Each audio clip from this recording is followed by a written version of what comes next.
Gracias por continuar con nosotros aquí en Bienestar y Salud Integral. Hoy vamos a hablar de un tema, como ya habíamos anunciado, un tema muy importante. Vamos a hablar del comportamiento compulsivo sexual o sexual compulsivo. Y para eso tenemos a un colega, Diego Lara, desde Santiago, vía Zoom. ¿Cómo está, Diego? ¿Cómo te va? Todo bien por aquí, pasando Todo media lucha bien, con la tecnología, qué bueno, pero todo qué bien por el bueno. momento. Diego, vamos a hablar de este tema porque hay un tabú grandísimo con relación a lo que es qué puede ser una persona o cómo podemos nosotros identificar una persona que tenga un comportamiento sexual compulsivo. Entonces yo quiero que tú me lo expliques, me lo detalles para nosotros poder entender justamente a qué estamos o de qué estamos hablando. Bienvenido a Bienestar y Salud Integral. Ok, bueno, hay que entender bien el concepto de compulsivo.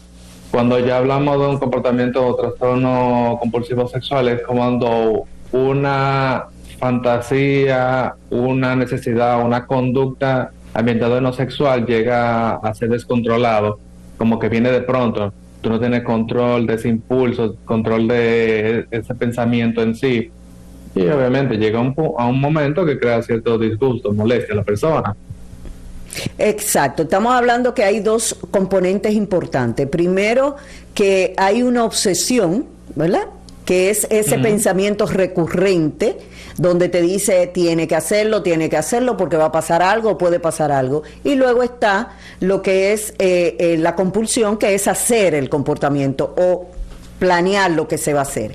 En este caso, Diego, ¿quién está presentando más este tipo de comportamiento, los hombres o las mujeres? En muchos casos se ha demostrado que el hombre tiene mayor facilidad de tener ese tipo de comportamiento. Una de las explicaciones es más con el aspecto de la libertad, en cuanto a la aceptación de que el hombre tenga una vivencia más con el tema del sexo o ambiente sexualizado, a diferencia de la mujer, como que el tema de cultura es más un tema como más reservado en sí. Pero quiero decir que de los dos ambientes, obviamente presenten el mismo tema de su comportamiento compulsivos. Ok, ¿cómo podríamos nosotros entonces, vamos a decir una madre, poder identificar que su hijo o su hija vaya o que tenga o esté presentando este tipo de comportamiento? Ok, el primer punto que hay que ir notando cuando ese comportamiento obviamente se vea que está afectando varios parámetros de la vida de esa persona. ¿En qué aspecto? En el aspecto social o en el aspecto relacional, en el cual se le dificulta mantener relaciones estables o se aleje de amistades, familia, cuestiones por el estilo, muy agresivamente. También, obviamente, cuando esa persona se ve en comportamiento, como que esa necesidad de alejarse, esa necesidad de, vamos a decir, como nervios. Algunas personas a veces se nota como en esa búsqueda. En muchos puntos también el tema de conductas de grado que le causen molestia, o vamos a decir, como que buscar muchas parejas, o siempre el tema del internet, para decirlo de esta manera, o también se va afectando en un margen económico, donde esa compulsión va a tener que satisfacerse de una manera, tanto en el consumo, vamos a decir, de pornografía, o cuando está notando esa persona ya está un consumo de prostitución. ¿Podemos hablar, Diego, de que hay una diferencia en lo que es una adicción al sexo o un comportamiento compulsivo sexual?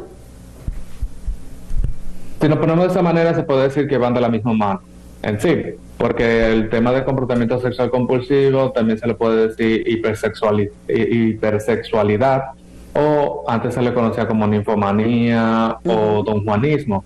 En el mismo aspecto, como las adicciones, no es el hecho de tú hacerlo de que por un placer en sí. Ya llega un momento en el cual tú lo haces como el cuerpo te lo pide, por una necesidad y para cumplir de cierta manera un hueco. Porque en muchos casos, en personas cuando han presentado este tipo de comportamiento compulsivo sexual, también se le ve una disminución en cuanto a temas de neurotransmisores, del placer, dígase dopamina, serotonina, y de esa manera entiende que haciendo eso lo va a componer.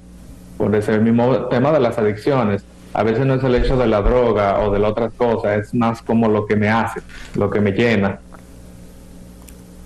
Ok, bueno, y en este caso, Diego, hay muchas, vamos a decir, que figuras que vamos a decir que han revelado y parejas que han revelado que tienen un comportamiento sexual muy activo, que tienen una adicción al sexo, y en este caso podemos mencionar la cantante Yuri de México, que lo dijo públicamente en una entrevista, que ella pasó por muchas situaciones difíciles porque era adicta al sexo.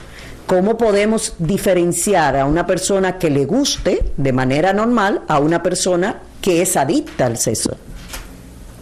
Ok. El primer punto siempre es descartar de que si tú haces algo, tú sientes después una aberración, tú sientes un disgusto con tu persona. Es un primer punto para ir notando si tú lo que haces por placer o tú lo haces obviamente porque necesitas.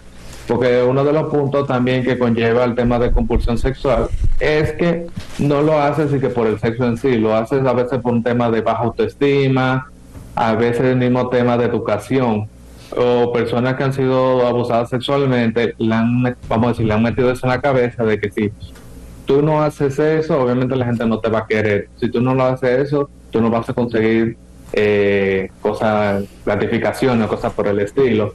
Por eso hay que ver mucho el tema, porque a veces no es el tema de adicto al sexo por el sexo, es lo que tú consigues con eso, o decir que tú eres buena persona, decir que la gente te ama, el mismo tema de ese prende de placer que te crea en sí. Pero siempre hay que descartar cuando hay una adicción o algo por el estilo de un comportamiento compulsivo, es después de cuando tú lo consigues, ese malestar que te genera en sí. Ok. Diego, gracias por orientarnos en este tema que cada vez más se convierte pues en una realidad de la sociedad de hoy, por así decirlo. Pero déjame tener pues claridad en el aspecto aprendido. ¿Esta conducta puede ser aprendida? Como hablabas de una adicción, esa adicción puede ser pues el resultado pues de una condición que esté pasando una persona, hombre o mujer, en determinado momento, y esa adicción aumente como detonante de una situación. Bueno, primero hay que entender el aspecto hasta qué nivel llegó esta persona en sí, como cualquier aspecto de adicciones. Ya una persona que tenga un nivel o obviamente no me gusta categorizar, pero que tener el tema de adicto, hay que entender que obviamente ya está en una situación que es un tema como, vamos a decir, de prevención o evitando obviamente el consumo para recaer en sí. Pero claro está, como comentas, hay muchos temas de tema aprendido, como comenté, en temas de personas que han vivido abuso, que le enseñaron que para tú ser bien o para ser alguien, tú necesitas eso. Hay personas que también el mismo hecho de entretenimiento, como que un ambiente cero educación sexual, un ambiente muy permisivo, o un ambiente que entienden como que es un poder, como que consumo, tengo, y esto como que es lo que me satisface, eso es lo que me entretiene, ya se vuelve costumbre. He visto casos de pacientes en ese ambiente que dicen como que a veces lo ven por entretenimiento, o entienden que viéndolo es como su forma de aprender también en sí, como técnicas o forma como desarrollar nuevas habilidades. Ajá. Y se hace cuenta, eso va a haber un punto. Por eso, una de las cosas que trato de dividir entre de que si tú eres adicto al sexo o a la pornografía ante ya algo normal, y a veces pasa, es cuando ya, si un ejemplo tú recurres a la pornografía o a tener relaciones sexuales para satisfacer necesidades, después de ahí ya tú sigues tu vida. A diferencia de personas que siguen consumiendo, consumen, dura horas y o se limita a hacer cosas en su vida o se sienten o hacen mucha inversión o toman decisiones que obviamente le afectan a su salud física, obviamente exponerse en temas de enfermedad de transmisión sexual que tú dices, espérate, y ahí como que hay un problema presente, ¿no? Bueno, Diego, ¿cómo podemos comunicarnos contigo las personas que quieran seguir de un contacto ya más directo contigo? Bueno, ahí pueden seguir mi red, mi Instagram, que es licenciado Diego de Lara. Ahí pueden ver ciertas informaciones. Ahí también está el contacto mío para si pueden información en cuanto al centro. Como saben, estoy en Santiago, estoy igual en el centro de Evalúa y también en el centro de Bienestar. Bien, bueno, pues gracias Diego por toda esta información, por psicoeducarnos con relación a este tema. Gracias por aceptar la invitación y a ustedes, queridos, nos vamos a un pequeñito receso y volvemos otra vez aquí atrás en vivo. Ok, gracias.